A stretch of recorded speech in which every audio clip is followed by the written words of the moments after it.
Welcome to the Essentially You podcast, where we explore the science of happiness and well-being to help coaches and coaching leaders bring out the best in themselves and those they serve. If you're looking for new approaches to serve your clients or looking to create a culture of positivity and well-being in your organization, join me, Mark Mathia, on a journey of discovery and inspiration. One of my former coaches, Christian Simpson, said this to a group of us one time. He said, "You're much more than a coach, and you are so much more than an elite coach. None of this is hyperbole, and none of this happens by chance." I believe that's so true, and as a coach and coaching leader, we need to understand who we are. We're individuals who help others achieve personal and professional growth by providing guidance, support, and sometimes direct feedback when asked.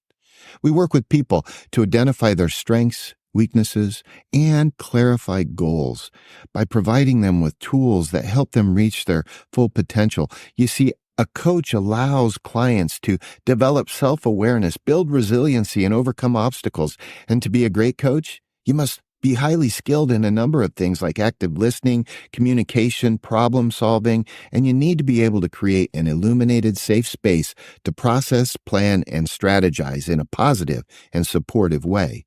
Ultimately, a coach or a coaching leader is dedicated to helping others succeed and achieve their goals. However, the coaching work begins before the coaching session happens, and this area of coaching preparation is rarely taught, even in the best coaching programs. The truth is that preparing others for their first coaching session will set a tone for successful coaching relationship, which is really important. It doesn't matter whether we're an internal or external coach.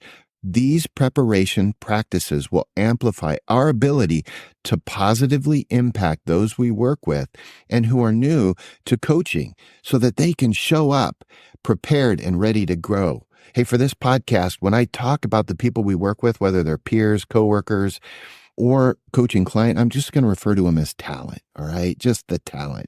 Okay, but here's some tips that can help us prepare our talent or the people we're working with for their very first coaching session. Okay, before the first session, make 3 points of contact. Now, as a former U.S. Army tanker, we talked a lot about 3 points of contact. We were taught to always maintain 3 points of contact with our body when on top of the tank.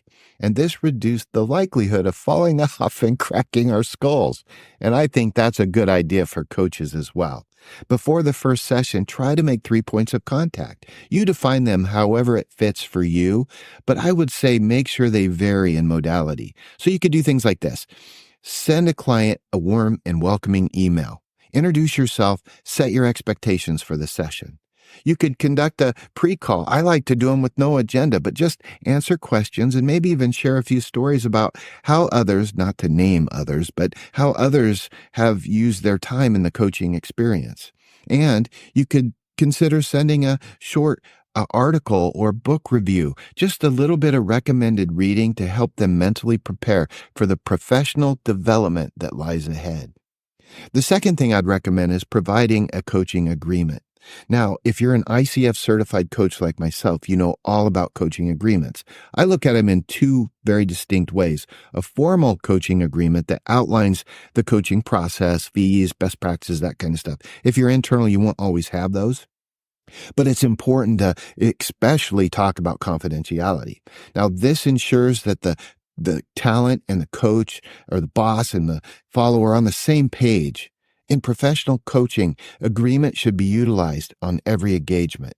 Now, the first is that formal agreement. The second is what I call the informal agreement, which is equally important.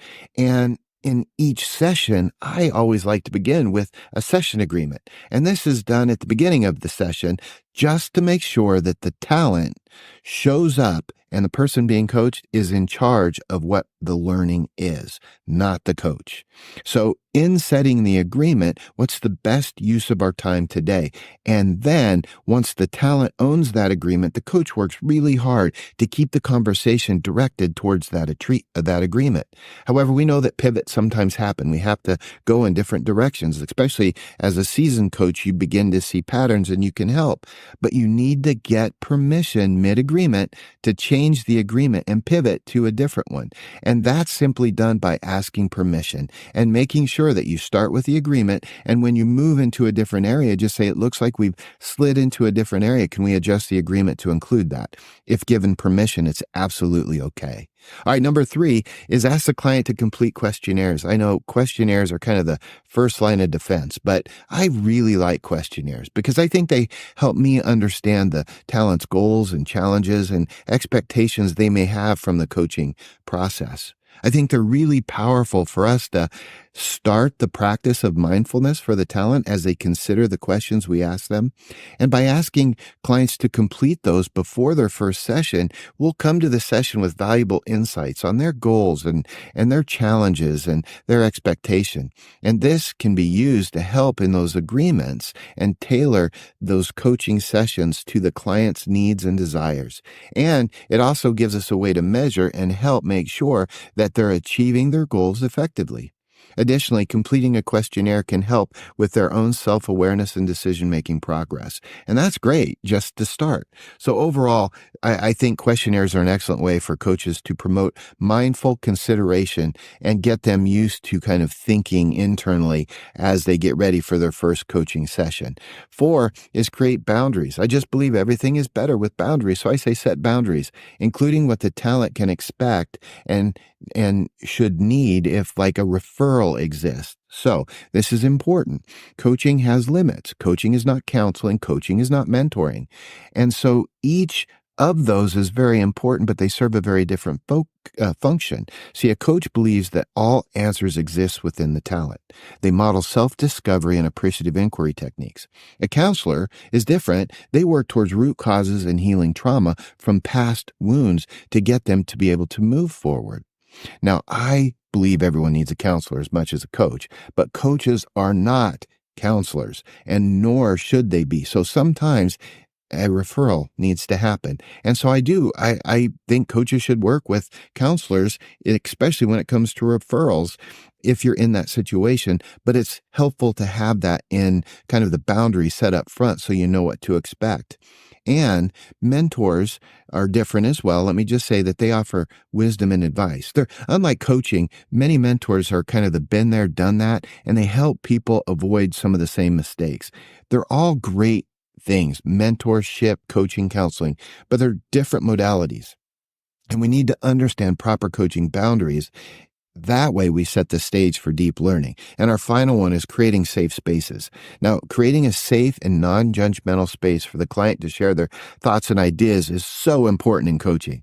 But because this helps them build trust and feel comfortable in opening up. When creating safe spaces for our clients, we have to check our ego at the door. It's so essential.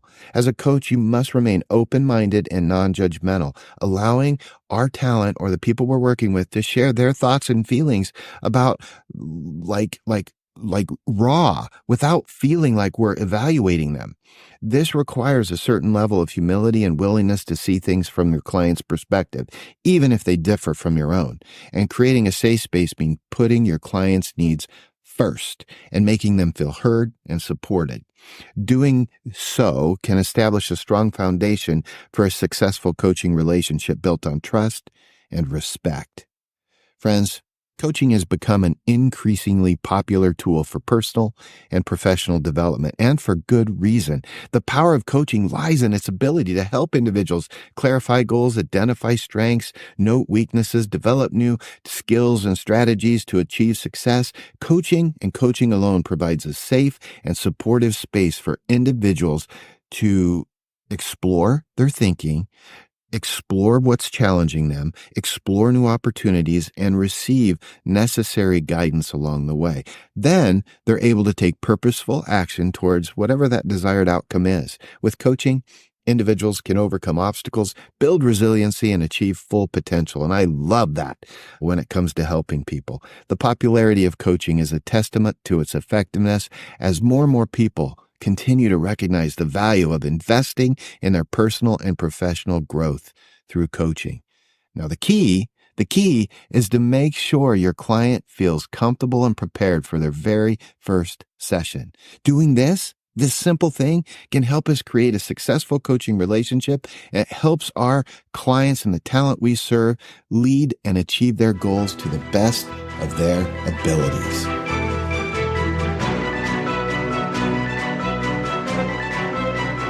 And now it's your turn to get out there and thrive in life. If you've liked what you've learned, would you consider subscribing to this podcast and leaving a review? I'd really appreciate it. And if you have anything you would like addressed, you can reach out to me, Mark Mathia, at mark@markmathia.com. And until next week, I'm cheering for you.